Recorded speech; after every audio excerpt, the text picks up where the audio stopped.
entrepreneur. Can you guys hear me okay, by the way? Yeah. Okay, raise your hands again. Let me see. How many of you already know what business you want to start? How many of you have an idea but you're too embarrassed to raise your hand? Okay, so that's what we're going to talk about a little bit today. I'm going to start a little bit with my background, and the reason for this is because if you guys are wondering if you can do what I did, the answer is yes, and you'll understand why we get through it. But I grew up in a family of 10 kids. My dad's in the FBI, moved all over the country: Oregon, Washington, Michigan, Virginia, Tennessee, Texas, California, and Utah. I, at the age of 17, graduated high school and came out to BYU.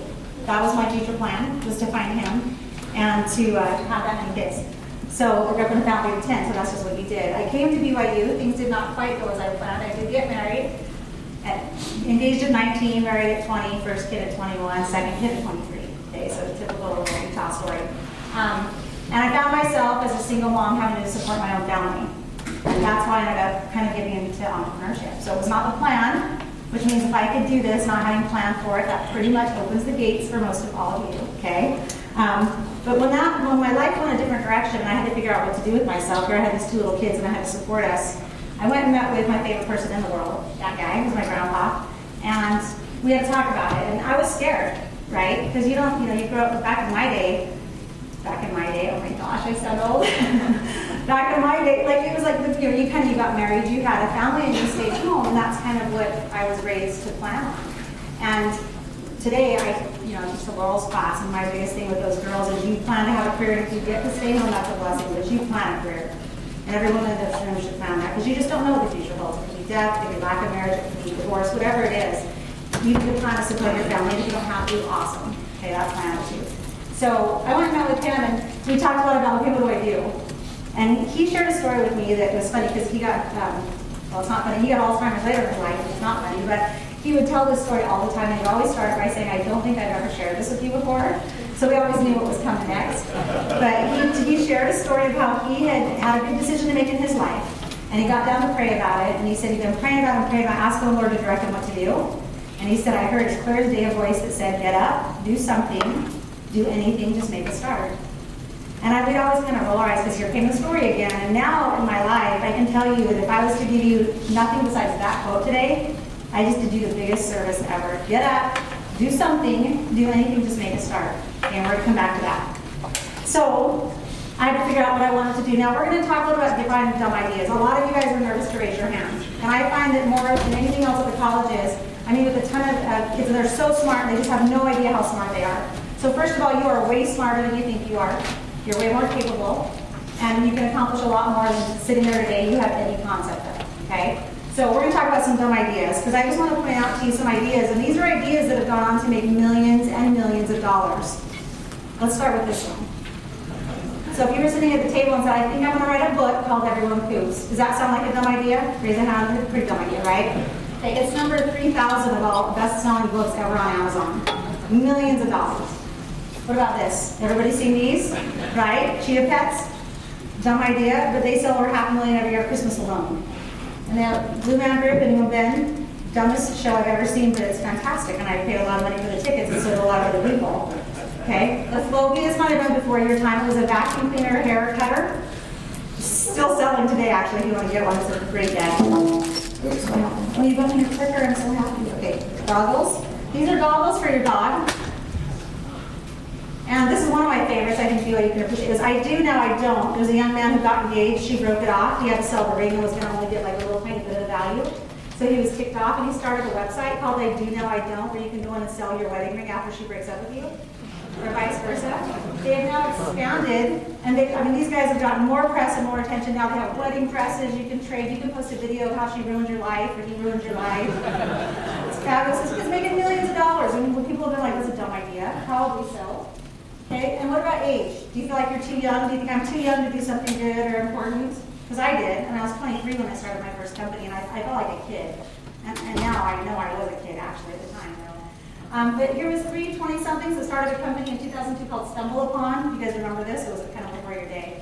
It was a company, they bootstrapped it. What does it mean to bootstrap? Who knows? It means you do not raise outside capital. Bootstrapping means you spend what you make. Okay, that's called bootstrapping, and that's how you retain 100% equity of your company. I'm going to throw down a whole bunch of stuff like that today that if you're taking notes, those are the kind of things to pick up on. So bootstrapping is when they did it themselves. It wasn't until 2006 they raised their first $1.5 million. Okay, so between 2002 and 2006 they did it out their own sales. And then they sold it to eBay in 2007 for $75 million. They were 20-somethings. Okay, so too young? No. What about him? Everybody knows him, right? His company that he started at 23 is now worth $44.8 billion. Okay? Do you think he's any smarter than you are? He's not. He just got up, did something, and made a start. And that's the difference. Okay, the other thing that's going to really matter as we go into this, and I talk about something like with attitude. Have any of you guys heard the study by Stuart Wiseman? Has anyone heard that story?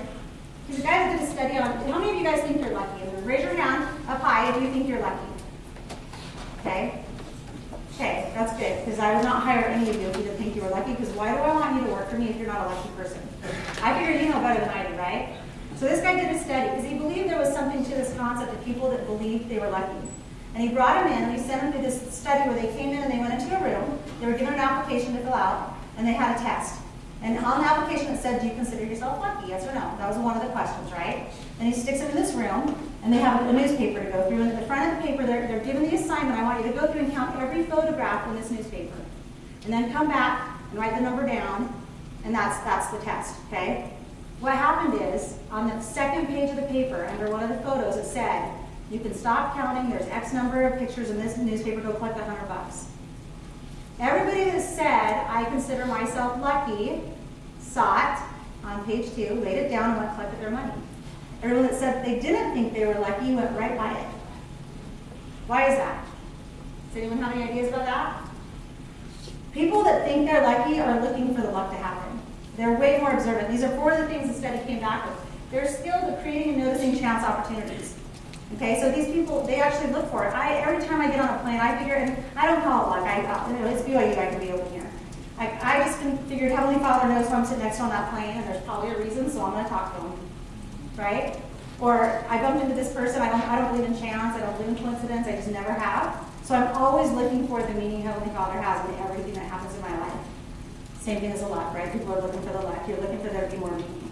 They make lucky decisions because they listen to their intuition. Okay, we have another word for intuition in the church, but they create self-fulfilling prophecies because they expect positive things. And then they adopt a better attitude because they can transform their bad luck into good. So that was the results of the study. If you ever want to read it in full, it's a fascinating study by Dr. Weissman. Okay, so I sat down at that age of 23 and I made a goal poster. And this was my goal poster, right? I had 2 little kids, I could support them, I needed to make money. I thought being an entrepreneur would be really cool, and let's just, who doesn't want to be Wonder Woman, right? So I made my goal poster, and then I stuck it on the wall and I didn't come back to it. We're going to come back to this at the end. Okay, and then I just kept going. Now I started my first business out of a 10 by 10 room in my house with $23,000 that I raised from my dad and my uncle, which to me might as well have been $1 billion because I had no money. I was a young married, living in a little tiny apartment with 2 little kids. We didn't fit a kitchen table because my crib had to need a table, right? Because I didn't have space. And I had nothing. So I raised, and my dad's like FBI, he's like meet the parents scary kind of guy. So getting him to put anything into anything, he made me sign a notarized loan on my first car with compound monthly interest. That's my dad. He is pretty scary, but I love him. Great man. But you know, he was intimidating. So I raised that money from him and my uncle. My first business plan was on the back of a napkin. I think all great ideas start on the back of a napkin, and by the way, save those. They'll become valuable in life one day when they work out. But I just kept trying. So as I started and failed or something didn't work, I would try something different. But giving up was not an option for me. Now, given I had 2 little kids to feed, and that's a dang good motivator. It makes it hard to give up, right, when it's all on your shoulders. And in a way, that was a blessing for me, because I think one thing people do is they give up way too easy. They stop trying. As soon as something goes wrong, they're like, oh, that's it, I'm done, I failed. And that applies to business, personal life, making mistakes in the church. I see so many people that are like, oh, I screwed up, it's over. It's not. Just get up and keep going. It's all about learning from it, and just don't repeat ever the same mistake twice, and you'll be fine. Okay? That's my philosophy on mistakes. So in 2004, I was asked to step into MediConnect. It was a small company, and this is what their numbers look like. Now, just for the record, this would be revenue, and this is the expenses. Is this good? This means that they were losing $180,000 a month. That's how much more they spent than what they made. It was not a good situation. That would have been a couple years right before I got brought in 2004. So it was bad. That was a bad situation. You never want to take like this, you guys. You always want the green on top of the red. Do you remember that part? So I went and I looked at what is the market market that they're in. Now, the reason this matters, and I want you guys to pay attention, because as I angel invest in companies, these are the same factors I'm going to look at about your business. Okay? I look at the size of the market. Does anyone know why the market size matters so much? If it is a little tiny market, how much of that market do I have to own to make money? A lot, right? But if it's a huge market, I just need a little teeny tiny piece of that pie. So as an investor, I only want to invest in something when it's a huge market, because I don't want to have to, have you make 60% of that market that you're going to take over for me to make my money back. Market size matters. It's critical when you start a business to pay attention to the size of the market. The next thing was it was commoditized. What that means is there wasn't a lot of a differentiator between the service I provided. So like a FedEx or a UPS, right? They both ship, they both get them there pretty good on time. There's not like a lot that makes you go woo-woo. One of them wears little brown outfits. I don't know what the other guys wear. But you know what I mean? There's just not a lot. So it's commoditized. It's hard to compete because there's no differentiating factor. So that was really bad. They were in this life insurance market, and there was really no difference between us and the competitors. It was saturated. There was 4 competitors that owned like 95% of the market, which meant the only way for me to grow was what? Steal from a competitor, which usually means you have to underprice them, right? That's not good. So the reason I bring these up is these are factors you guys have got to pay attention to when you start a business. Low customer loyalty. Everybody would switch for 5 cents, 10 cents. That's not good. You never want that. And then small profit margin and a long sales cycle, which means it took 6 months to a year to sign a new account up, which means money's not coming in for a while. Does all that make sense why those were really, really bad? The only good was the fact that it was a consistent, predictable volume. I knew exactly what the volume would be every month, okay? So I realized that's not going to work. So I was on a trip to India, because I owned a business in India at the time. As well, I was at the Taj Mahal. Has anyone been there? It's freaking ginormous. It's huge. And when you go through it, there's this big, they give you a tour. And they talk about these beautiful, there's jewels and diamonds and all this stuff that are embedded in the walls. And it's amazing, and you get kind of like sucked into the wow of it all. And after they give you this big long story of these guys that built it, they take you and there's this little guy sitting outside a gift shop. And he's got his little wheel, and they're like, this is one of the great grandsons of one of the original builders. And he's handling this one, so you're like, oh my gosh, that's so cool, right? You're all caught up in the emotion. And then you go to the gift store and you spend a ridiculous amount of money, right? That you would have never spent it. And I'm sure there's a sticker on the bottom that says made in China, probably. But the fact was, it got me sucked in. And I started thinking about that with MediConnect, and I was like, I need to find a different customer. I need to find a customer where I can charge a premium price and emotionally give them the Louis Vuitton service, and they'll pay for it. But here I had this company with this technology, and I thought there's got to be other companies that need medical data gathered for them besides life insurance companies. So I went and found the market, lawyers. They're not price sensitive because who pays the bill? You do, right? Whoever hires a lawyer doesn't, he doesn't care, he just wants lots of service. So we took the same technology MediConnect had and applied it to a different market. And look at the different factors in this one. It was a huge market size because there's litigation every day, right? New concept, it was still being formed in-house, which meant there wasn't a lot of competition for me to have to worry about, which was good. It was wide open, it was high customer loyalty because if you took care of a lawyer, they didn't want to switch, they wanted to stay with you. These are all the kind of factors you want to look for in a business you invest in or start, okay? Large profit margin, very short sales cycle, I could make a sale within a week. So that let investors know I could turn the cash flow around. The only negative was it was fluctuating unpredictable volume. But when I blended the 2 markets together, I had one that was making a lot of money, that was unstable up and down volume, and one that was making low money, but it was consistent volume, and now I had a real business, okay? That just shows you the differences between those two. And these are really important, you guys. Make sure the market size is big. You want to know who the competition is. If I'm going to invest in you and you're going to go up against Nike or Adidas and they have a ton of money to spend, do you think that's going to make me feel super excited to want to compete? No, investors will stay away from your deal. So you want to make sure that you know the competition. You have to have something that kind of makes you different than everybody else. Okay, the strategy we came up with to turn MediConnect around, there was 3 main things. One we just talked about expanding into additional markets, and it had to go beyond lawyers. I needed to take it even further because I wanted to keep growing the business. The second one was leveraging awesome technology. That's not a win anymore, that's just a baseline. You have to have an awesome technology if you're going to sell technology today because that's just expected. But you have to then keep it all the time updated and be looking for add-on things that you can add to your technology to make it better and stickier. And then leveraging awesome people and leading them well. We're going to talk the most about that one. We ended up taking MediConnect from the life insurance to legal to the medical provider to health insurance companies and then to consumers. So you can see how we went up the value chain and grew the business. Okay. We also took the technology and took it from just a record retrieval engine to a full health information exchange that connected everything in the healthcare spectrum. It was a huge overhaul in technology.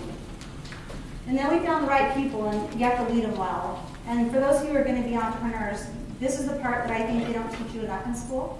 You know, you can learn the business side and how to read a balance sheet and all those things, but if you don't learn how to lead a group of people the right way, your business has such a high likelihood of failure. You have to find the right people and train them. Super important to cross-train, by the way, something I highly recommend. Make sure everybody knows everything, because it also teaches them an appreciation of each other and what they do. Listen to their ideas and implement them, and give them continued growth and appreciate them. But then you've got to communicate, and we're going to come back to that. Okay?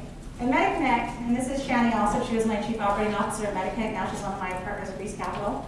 But Shani and I, we have been through so many interviews with people. We hate interviewing because we just think that inherently people just are not being intentional, but it's just a dishonest process, right? Let's be honest. Like, they're going to say what they think you want to hear, yada, yada. So we hated it.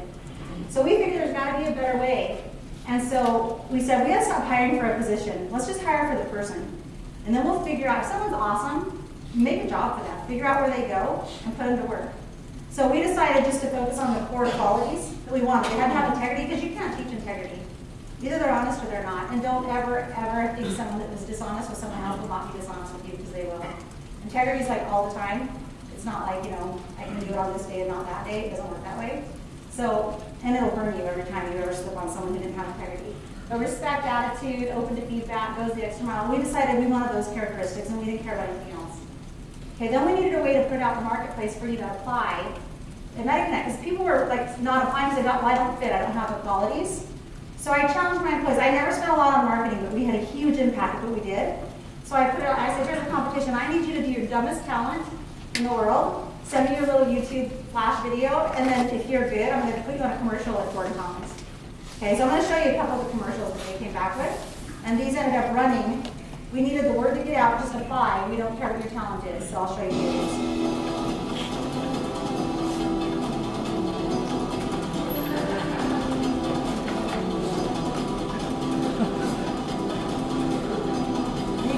Messaging we're trying to send here is, hey, we don't care. If you've got a talent, come and talk to us, right?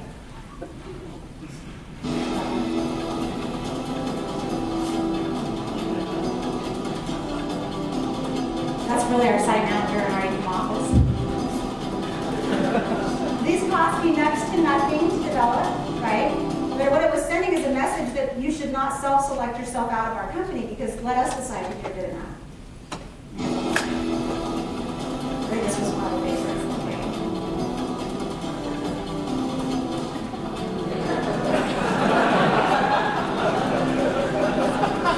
And what this did is it started this huge buzz. People were like, and we had a whole series of them. There's probably 12 of them that played. And you can go online on the website and take a look at them. But they're hilarious, and people started talking about it. And they're like, oh, what's that mean? What's MediConnect? And the goal was, don't think you're not talented enough. Let us decide. You come in and apply, and let us decide. We set up some billboards like this. Again, we didn't pay anything for this ad campaign. The secret to the best marketing campaigns ever is get together with high school kids and give them pizza. They will come up with the coolest ad campaign stuff ever. We didn't pay anything for our advertising like ideas that the MediConnect, they all came from high schoolers. Few pizzas, few nights at my house for little parties, whatever. But this was what they came up with. MCG was kind of the company initials. We had an RV from one of the companies. I acquired 5 different companies when I was with MediConnect and rolled them in, and one of them had an RV. They're not saying why, I don't know. We just did. Had Joe London's face on the side. We had to peel her off.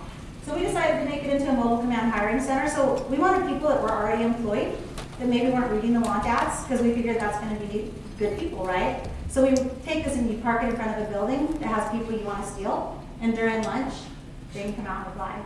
Works really well. Another thing we came up with, a little guerrilla marketing tactic, was the, you guys probably saw those labor dispute signs forever, like shame on Walgreens and all this jazz.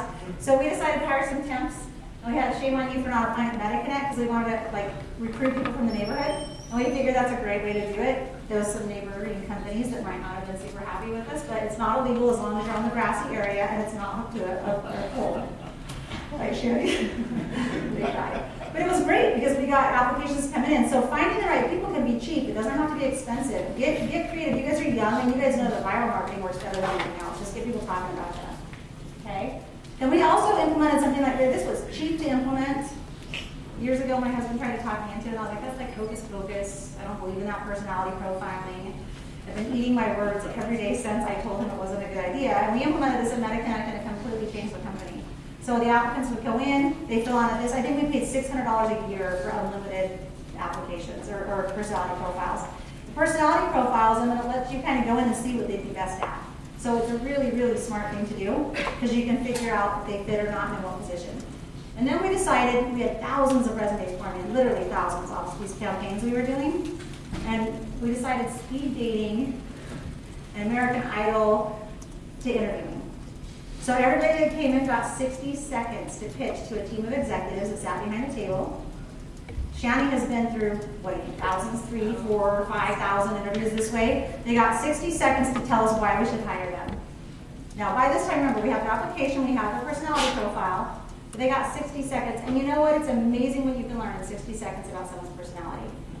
Okay, so it was a really good way to get through thousands of interviews quickly, and then we could cherry pick the ones we wanted to come back and have spend about 3 or 4 more minutes with us, and then they were hired. And that's how quick the hiring process went, and it was genius. We had an amazing, amazing success rate with this. Creative way to do it, very effective. Highly recommend it. Okay? The next thing that I found is the company grew, because when I came into MediConnect, there was only like 70 people. And I think when we left, there was like 1,800 people, 1,900 people on 3 continents in 5 locations. Okay? It grew a lot. And it was really hard because as the leader, it's easy when it's small and it's your buddies and you know everybody, and they know what you believe in and what your values are, but the bigger you get, guess what happens? You can't communicate with everybody. And someone who's like trying to take advantage will immediately begin communicating on your behalf because they think knowledge is power. If I act like I know what the CEO is thinking, then everyone's going to think I'm all powerful. Political games start, rumor mill starts, and companies crumble because of that kind of garbage. So I figured out I got to let them know who I am. So I'm going to share some stuff I did that some people might say it's fluff. I would contend it's fabulous, and I'm going to let you guys decide as we go through this. Okay. The first thing was leading by example. They had to know what I believed in. I have a sign on my wall at MediConnect that I kept up every day, and it's on my new wall now. It says, do what's right, let the consequence follow. I'm sure you guys have all heard the primary song, right? But the whole point of it was, no matter what, you're going to be faced with so many opportunities to cut corners or to be shady or to get a deal because somebody else was dishonest, and if you just were too, it only seems fair, right? The second you do that kind of stuff, it all is downhill from there. It really is. And you may see people that are dishonest and cheat and they get there faster and it seems like, wow, that was really unfair. I promise you what goes around comes around.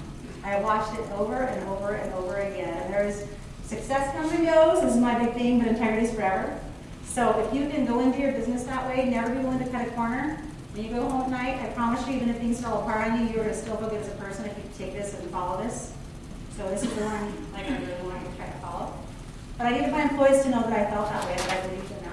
So we set up an internet where we could have them see all the communication. And the first thing they did every morning when they came in, my marketing team gave me a little avatar, we're different outfits. But we had a little daily blog where I would literally write a little blog. It started out as my CEO's tweet to her peeps. My 16-year-old came up with that. And into a blog. And they could go in and every day they'd start their day off reading a message from me. And that message was about here's what we're trying to accomplish, here's what we're trying to do, here's the successes we're having, here's the things I'm learning as a CEO. Which some people go, oh my gosh, I can't believe you tell about your mistakes. You guys, it's better because if people know you're real, then they don't feel like you're like someone they can't ever be like. You need them to realize you're just a real person, you're learning too. And it's really powerful as a leader when you say, you know, I made a dumb decision and this is how I'm going to fix it. Because it sets the tone for the rest of the employees that you get that they're going to be learning too. Okay? So communicate every day, even if it's just small and tiny or a paragraph. Let your people know who you are and what you stand for, and then nobody else can talk for you on your behalf. You get rid of politics in a company, you can keep everybody on the same page and focused in the same direction. The other thing we did is we did a discussion board where they could go in and they could respond to my tweet and they could actually comment back. And people were like, oh my gosh, weren't you scared? What if someone was negative?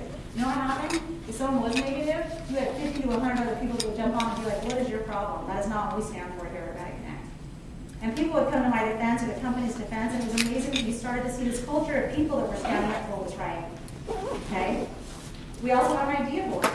Some of the best ideas came from some of those unlikely places. People that like they're so not their job, right? Someone in finance, it was kind of like a cool marketing slogan, who would have thought, right? Or someone who's now opening mail that comes up with a cool idea for operations.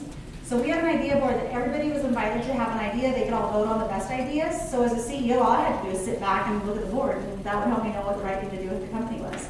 So it's a great way for you to tap into everybody. Don't discount people, like really open up their ideas. And what happened at MediConnect is they all bought into the culture. They bought into me as the leader. They were willing to get behind me and help me. They bought into making sure everybody else lived by the values of being honest and having integrity. And if somebody broke the values, you had a ton of employees that were telling on them. Because nobody wanted anyone to mess up the culture. And they started asking for MediConnect stuff they could buy with money from their own pockets, which shocked me because I was like, I would never pay for like a shirt for a company and then wear it, right? You give me one, whatever, maybe. But they were asking to buy stuff, and it wasn't just t-shirts. They wanted baby onesies, which all their kids wear. They wanted belt buckles and apron for the rodeo and stuff when they go to the Demolition Derby, which is very fun. But it started growing, and you had this culture. So by communicating and letting them know who we were, it led to this environment. We had, I think when I left MediConnect, my last day was the last day of September, which was just like 2 weeks ago. We had sold, I think, close to $50,000 at cost of employees buying it out of their pocket because they were so excited to support the company culture. That's rare. That's really rare. Okay, so was it fluff? Well, what it led to is people that were happy treated the clients better. When the employees are on board, they're treating customers better. They go the extra mile for people. They would send them birthday cards and thank you notes. And we had one lady, they found out one of the client's daughter needed a liver transplant, and employees sent her a thing saying, we're praying for your daughter. And she wrote this amazing letter back saying, I've never seen a community do something like that.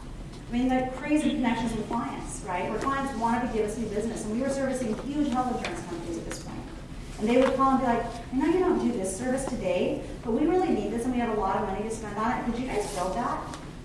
Like, is there anything better as an entrepreneur when you're getting clients that are asking you to build stuff out because they want to pay for it? And that happened because the employees were on board with the values and the culture of what we built.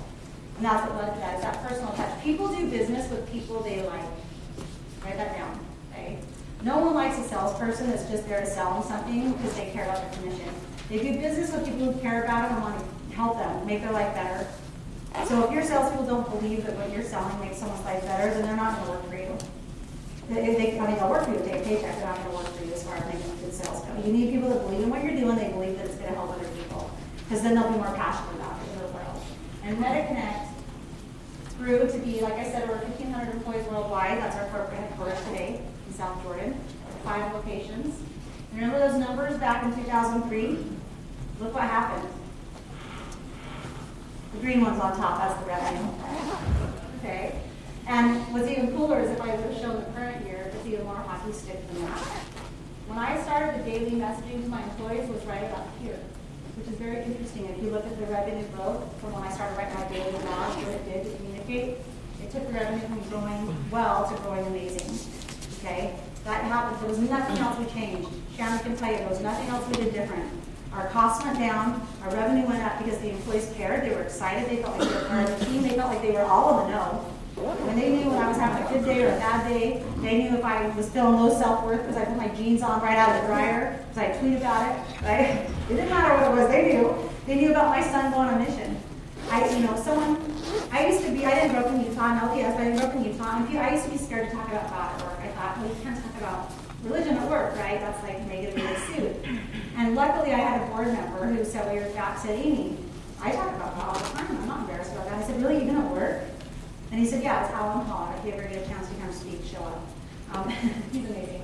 But he said, I just tell them who you are. So I did. I started to talk about God at work. I was careful. I did a respectful way to make sure they knew that even if they didn't believe in God, whatever they believed in, I tried to relate it to everybody and make it universal. But I had a really cool experience. My son went on a mission to Jackson, Mississippi. I miss him like crazy. Hardest thing on mom in the world, send him to get out there. Cry all the time. By the way, he's really hot girls, and he's going to be like, why? He gets back, I'm just saying.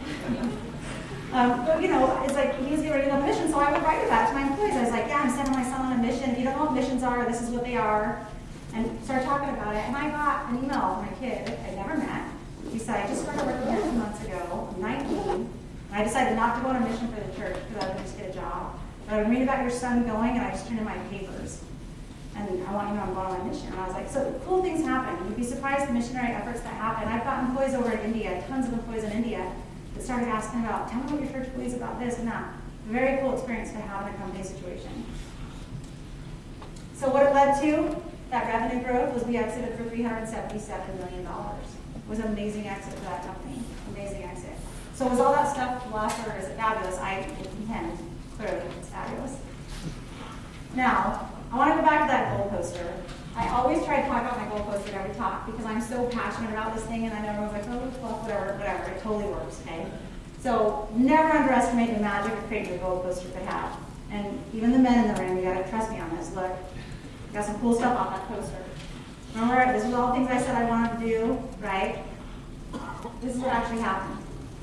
So all those things on the poster happened. One day I was like, oh my gosh, I've accomplished the stuff on my poster. I need a bigger poster.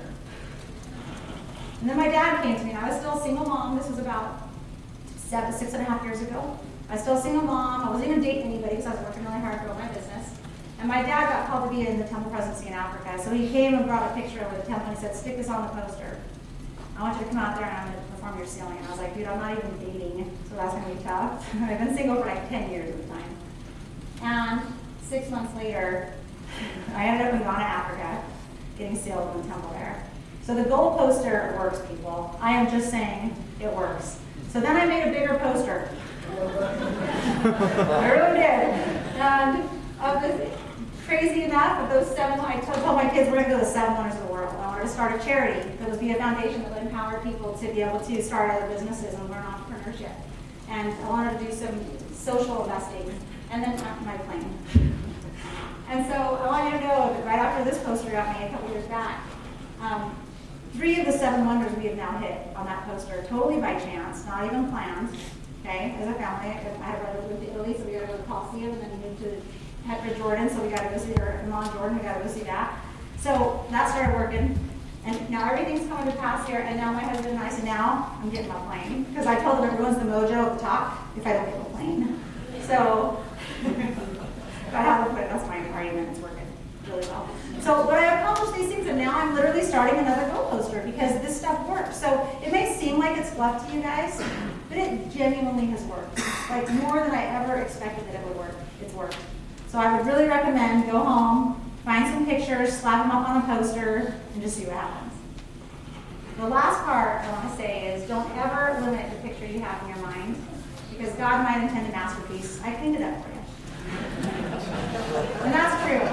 At 23 years old when I started my first company, you guys, I couldn't even balance my checkbook at BYU. I balanced so many checks there to fly my dad out to the Zions, because I thought if you had checks, you had money. That's a true story. It's so sad. Oh my gosh. And then he comes to my apartment, he's like, go get it. My dad's scary, right? So he's like, I don't know if he sees this video. He's not scary. He's a wonderful man. I was just very intimidated at that age. But he's like, go get your bank statements. And I'm like, what are those? He's like, do you not get anything from the bank? I'm like, oh, yeah. There's these envelopes. I brought a whole box of envelopes. I'd never been open them because I didn't know why they were sending these envelopes. I was like, why are you sending me stuff? So if I could go from that, where I could not even balance a checkbook and didn't even know what a statement was, to selling a company for $377 million, there is no way anybody in this room can tell me that you can't do it too. Okay? You can. But you got to get up and do something, do anything, just make a start. You cannot just talk about it and say, I have an idea, but I'm not going to do anything yet because I want a little more time to flesh it all out. I hear that so much. Well, my idea is still formulating. I don't want to tell anybody, so I'm kind of embarrassed. You guys, the difference between the people that are making it and the rest of the people are that they got up and did something. Things might change along the way, and that's okay. Your ideas might morph along the way, and that's okay too. But just get up and do something. I left MediConnect. I told you guys I transitioned out over several months, and my last day was the 30th of September. And 3 days later, I launched Rees Capital. Because I knew I needed to get up and do something, right? I didn't want to just retire and sit around. I'm not that old. Kind of, but not really. But we started Rees Capital. That's my maiden name, and it stands for Recognizing and Empowering Entrepreneurial Success. And it's an angel investing and consulting and mentoring firm. So I can help other entrepreneurs do what we did. Shani, I was lucky enough to have her and a couple of other my executives that have joined me. I'm continuing to write my blog that I used to write to my employees only every day. It's now on a public website, so you can go to it and read the blogs. I try to share the lessons I'm learning, because I feel like if I had to learn something the hard way, what if I can help you avoid that? Think how much faster you'll get there, and how much smarter you'll be, and how much quicker you can accomplish things. So I'm sharing that, and as Dave mentioned, Forbes has asked me to start putting it in their publishing for Forbes now, so that'll happen as well. But you guys can get a hold of me at amy@amyreesanderson.com. I'm happy to help any of you with anything I can. My whole life now is dedicated to just helping other people do what I did. So feel free to reach out, and feel free to let me know if there's things I can do to help you. I really want you guys to walk out of here with the confidence that you could absolutely do it. Like seriously, if you haven't figured that out after this talk, I'm just saying. Like, there's nothing special about me, or I wasn't smarter than anybody else, or better than, or had more opportunities than anybody else. I just did something. So I'm going to leave you guys with that.